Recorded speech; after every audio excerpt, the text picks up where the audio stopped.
Hey,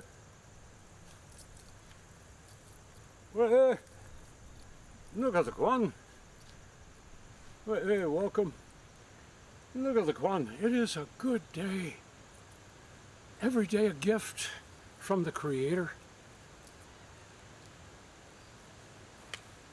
That which gives us life. The great life keepers. Earth Mother, Father Sky, Grandmother Moon, Grandfather Sun. Different for different native peoples. But for us, that is the way.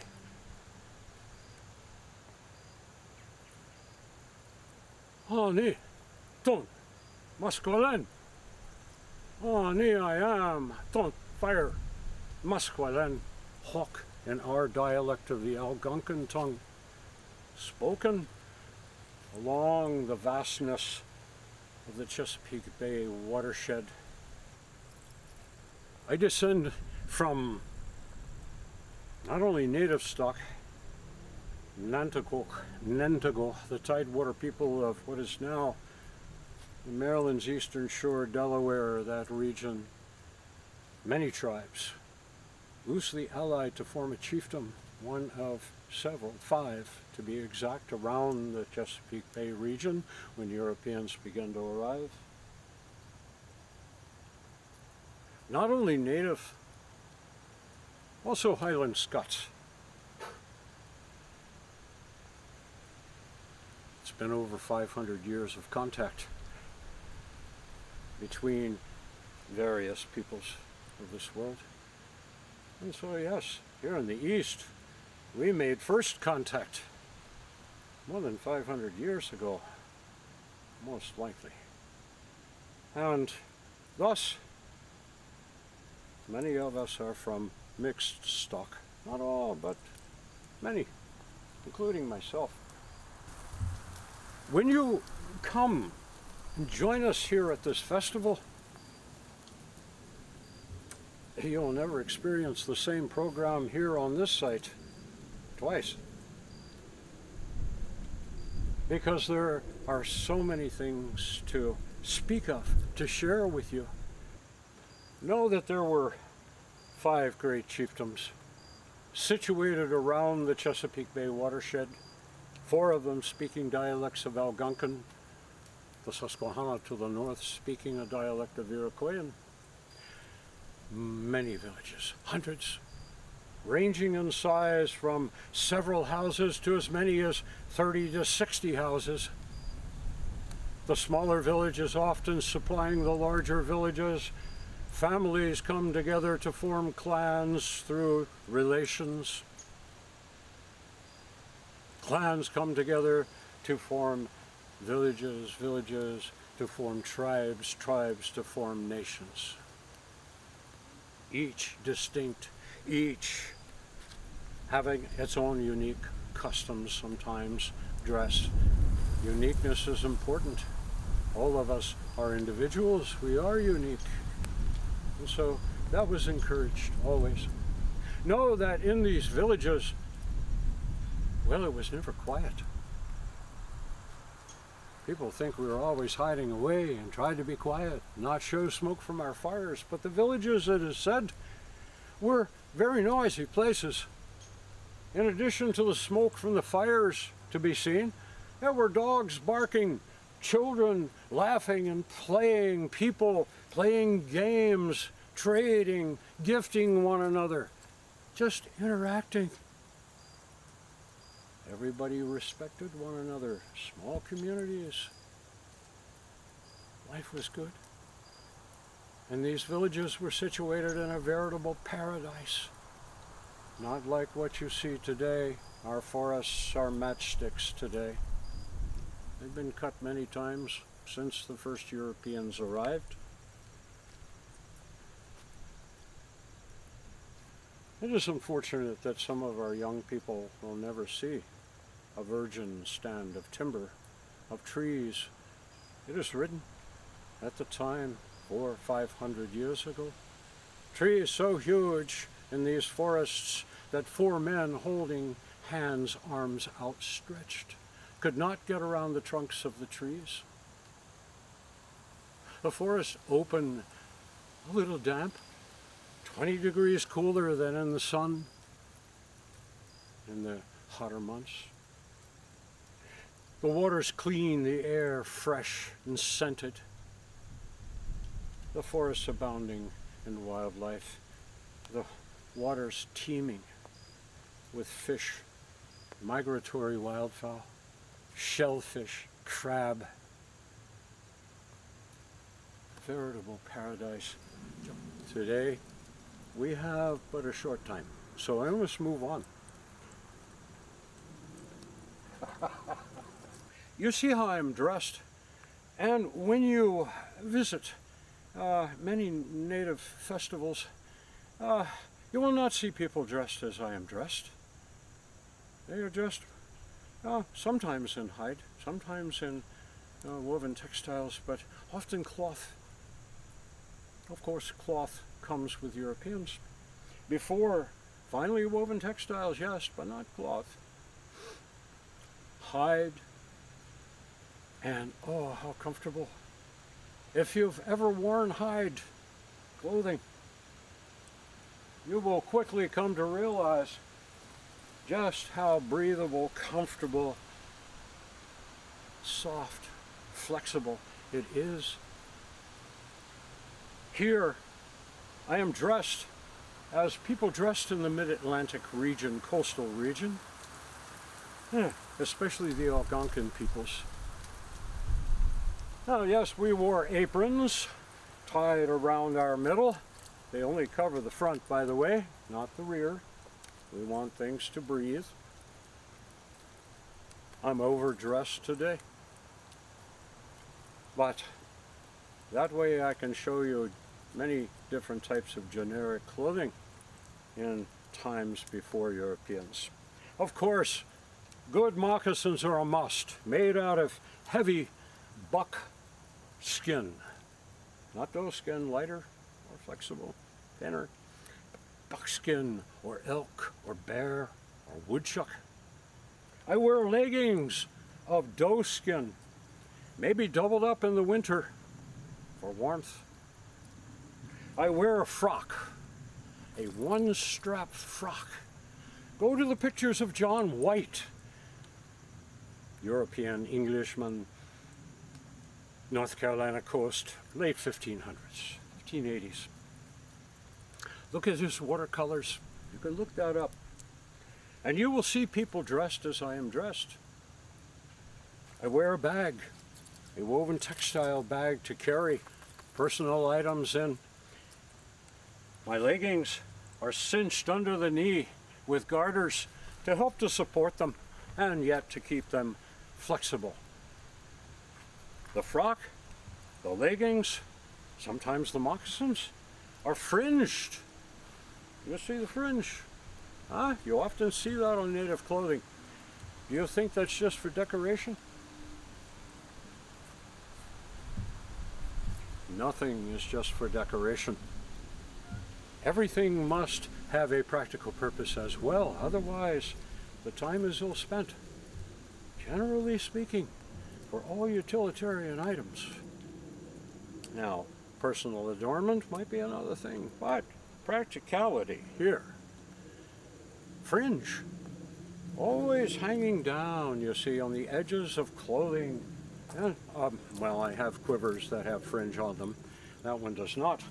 But ever wonder why fringe? Not just for looks. Although it moves with you, looks nice, I guess, as you move. It's fluid.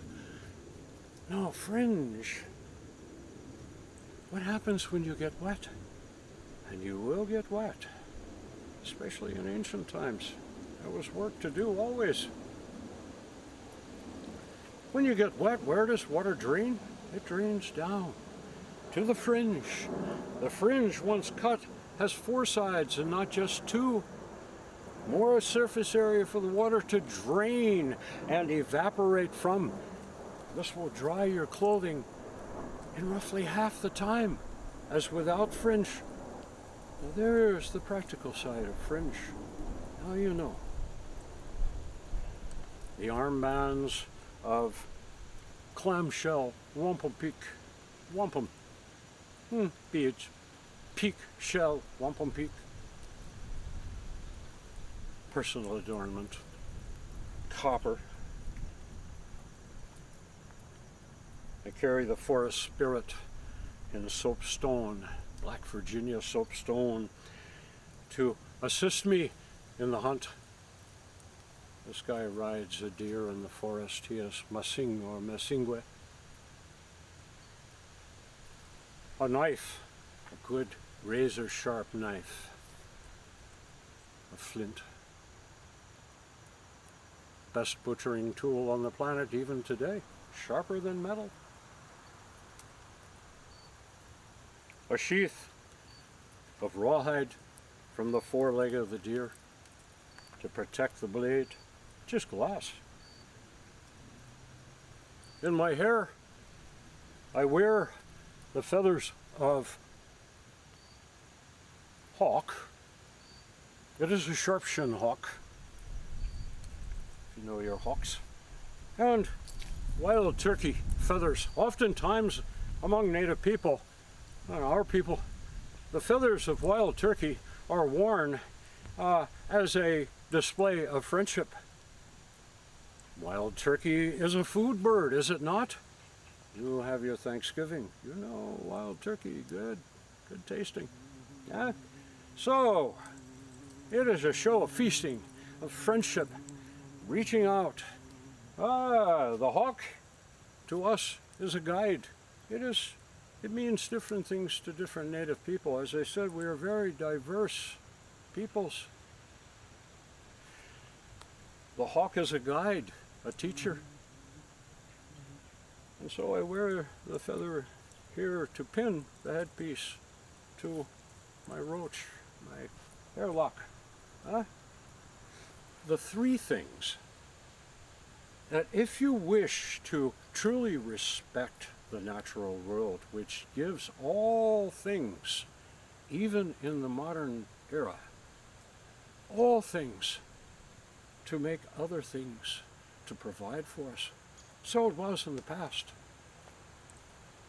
Metals other than soft metals were essentially not existent, but don't believe that native people prior to European contact did not forge iron and steel, because in different regions of North America they did. Here, not so much. Here in the mid-Atlantic, people are still using stone, bone, shell, wood, and ceramics, starting about 3,000 years ago. Ceramics. Before that, soapstone pots. Before that, hide pots. We'll get into that. But here, starting over here at the left, we're going to focus on stoneworking. Stoneworking to provide a razor sharp edge. And I do mean razor sharp. Flints can provide edges up to 200 times sharper than an unused stainless steel surgeon's scalpel.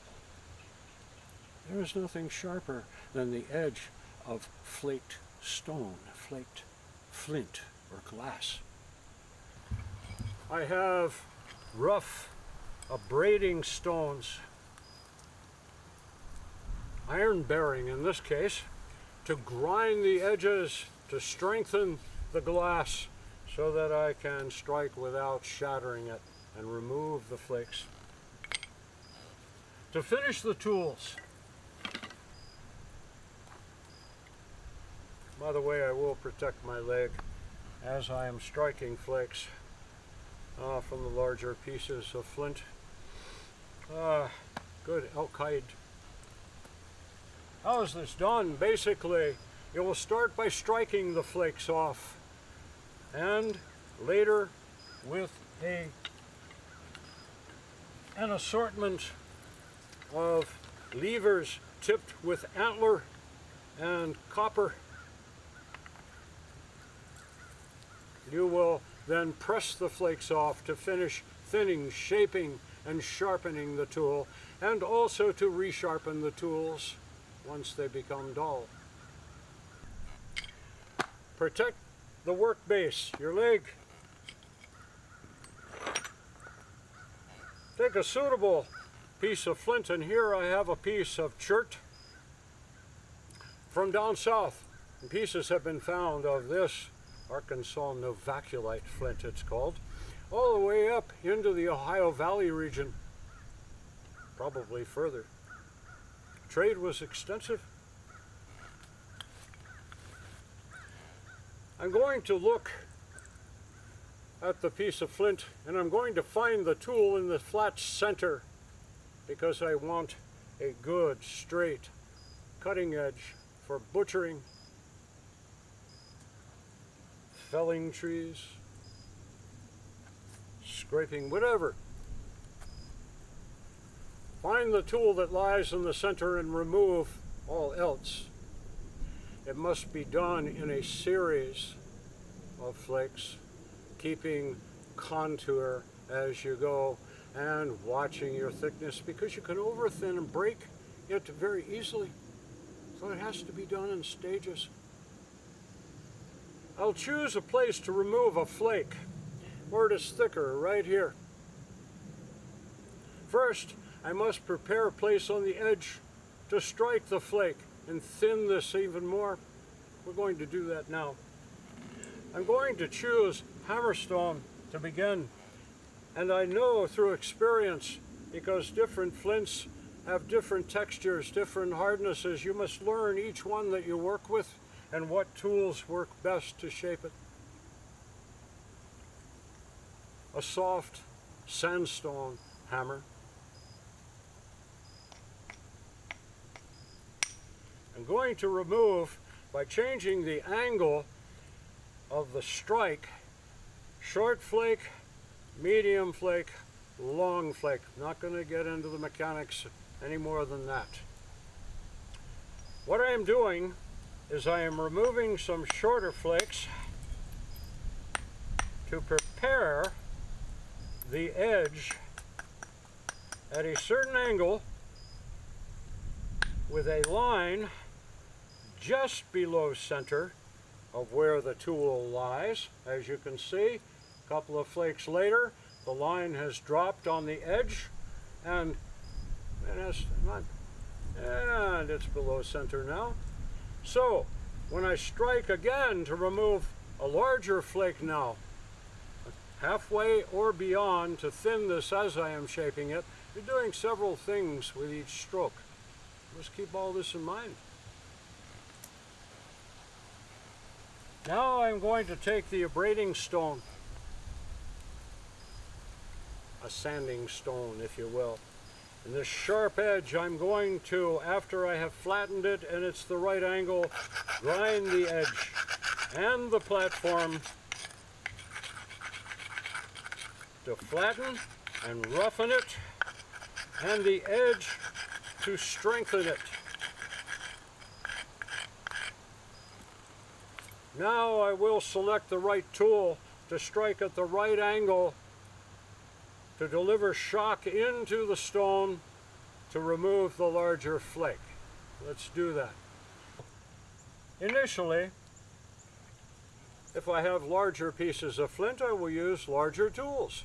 And as I thin them and shape them and they get smaller and thinner, I will use smaller tools. So I have an entire tool kit here. Now that it's ground, right angle, I must strike with one blow the right angle. Otherwise, you're wasting your time. This is an art form. Press into my leg, choose the area, the platform to strike.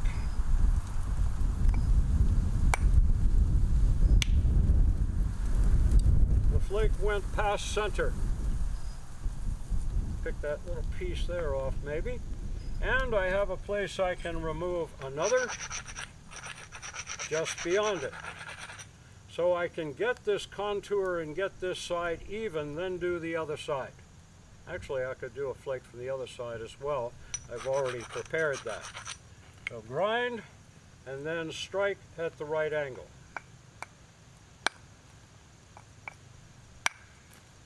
And of course, I'm attempting to show you this, and whenever I do, it seems it doesn't want to work. Oh, let's try again here. And there we have a beautiful flake released. 3/4 of the way it broke in half, but it went all the way to there. From this edge, a nice long thinning flake, finally. Now that's also thick, so I'm going to still have the angle. I still have the line just below center. I'm going to clean it up just a little bit here. Regrind. People get in a hurry, they forget to do this. Very important, so the edge doesn't shatter when you strike it. Once I have worked the raw flint, which comes in nodular form or rounded, or it comes in large flakes called spalls from the traders, the inland traders who come here to the Chesapeake region to trade for saltwater fish, dried, salted with sea salt, dried mussels, oysters, clams, things that people inland were not subject to. We did not have these things available, so trade is important. And in return, we get good working stone from the interior, nice glossy flints, charts, rhyolites, jaspers, small to large pieces depending on the size tools that you need to make. I have exhausted my time with you. I wish to have your setting before me now, and for us to have the day to spend together as long as you can find.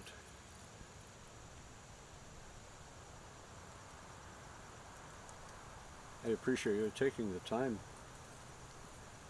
to visit this virtual presentation. Perhaps it will generate enough interest and you will want to know more. Much more to share. Much, much more. Days of information. The program is very interactive, by the way. When you come, you will help me to direct this program through your questions as we continue. And I might mention a very interactive program, because these things are not just to look at. These things will be circulated as we proceed.